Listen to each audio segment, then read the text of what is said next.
Can adults still become exceptional second language learners that will eventually sound exactly like native speakers, or at least got some native likeness?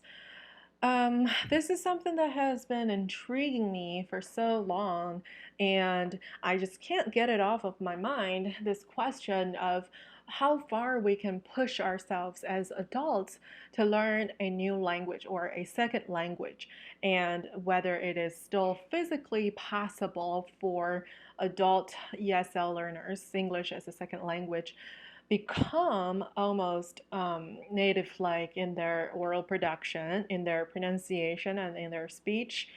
I don't know because I am a special case because I didn't start living abroad long term until the age of 22. So I finished all of my undergraduate study in China, and the primary language, and of course, and the official language is Mandarin, and that's how I was brought up. I spoke Mandarin growing up, and I never had any foreign friends until I actually went to Michigan State as an exchange student in my junior year. That year really made a huge impact on me and also on my oral production. But I would still consider myself as an exceptional learner of English as a second language because, or as a foreign language. There's a huge difference between these two because second language learners are the learners that learn the second language in the country where the primary language is that second language to them. And then foreign language learners are the learners who are studying a language that is not spoken primarily in the country that they live in. So I would consider myself a great EFL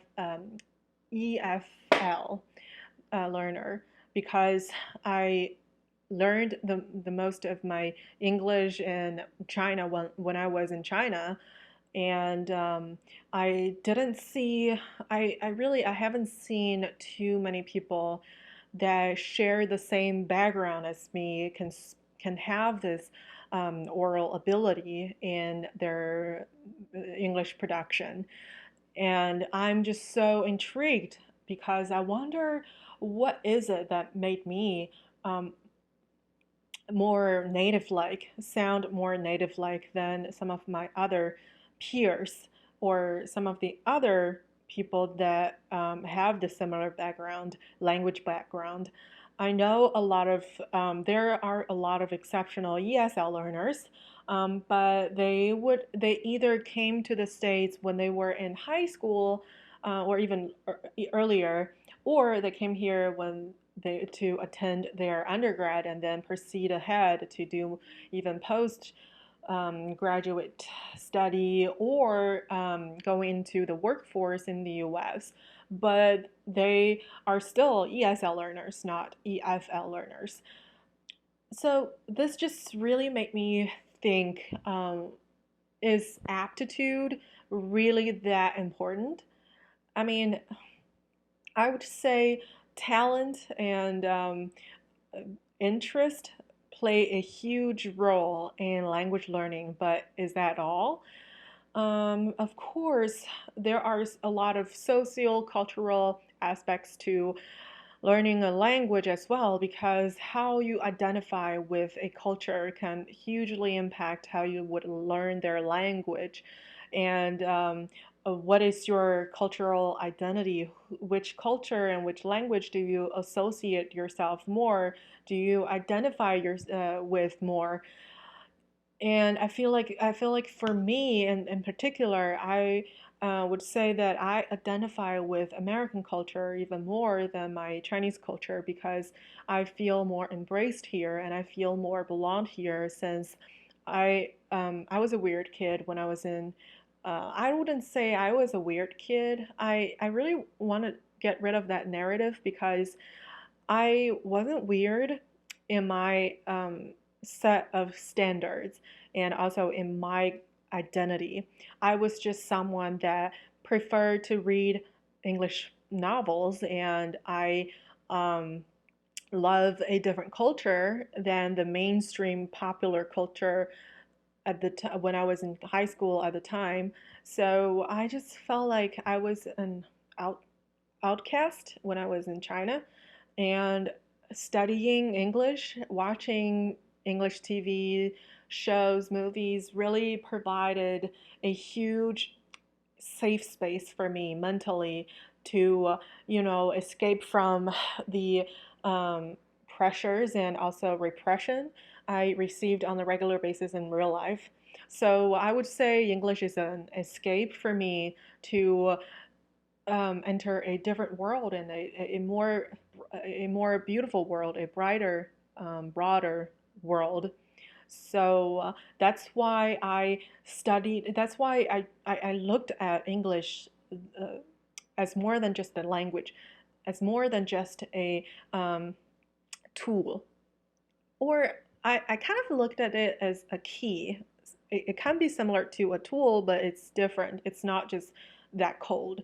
I have feelings for this language, if that doesn't sound as cringy. I hope that doesn't sound as cringy, but it does. Whoever, I don't care. But now that I think about it, yeah, it does play a huge role.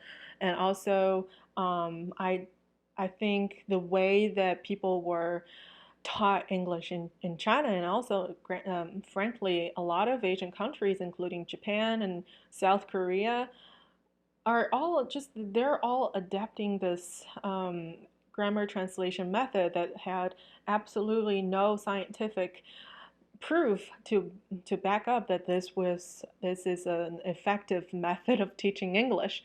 But unfortunately, that's how we were brought up teaching learning English. We basically treated, well, not we, but most schools and classrooms, English classrooms, only treat English as a subject that will be appearing on the exam, and students, the only purpose that students learn this language is because they want to score a higher grade in their paper exam, in their in college exam, so that they can probably get into a better college or get a better job. That's it. There's no feelings involved. There's no culture involved, and of course, there's no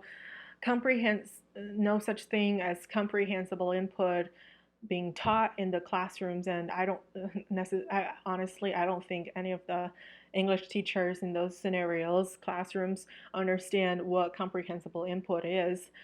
This is the term coined by Stephen Krashen on how to the theory of 1 plus I plus 1. Comprehensible input is the only way that can help language learners get ahead and proceed learning a language well, because this is how you kind of grow your understanding and vocabulary of that language, of that culture, of that context. So comprehensible input means when you are reading something that you can understand 80%, and then there is still 20% that you don't understand, but you can look up the terms or vocabularies that you don't understand in the dictionary, and then be able to fully understand the whole chapter. So that would be considered as comprehensible input. That part of reading is just beyond your current capacity, or learning capacity, or your current knowledge with in this language.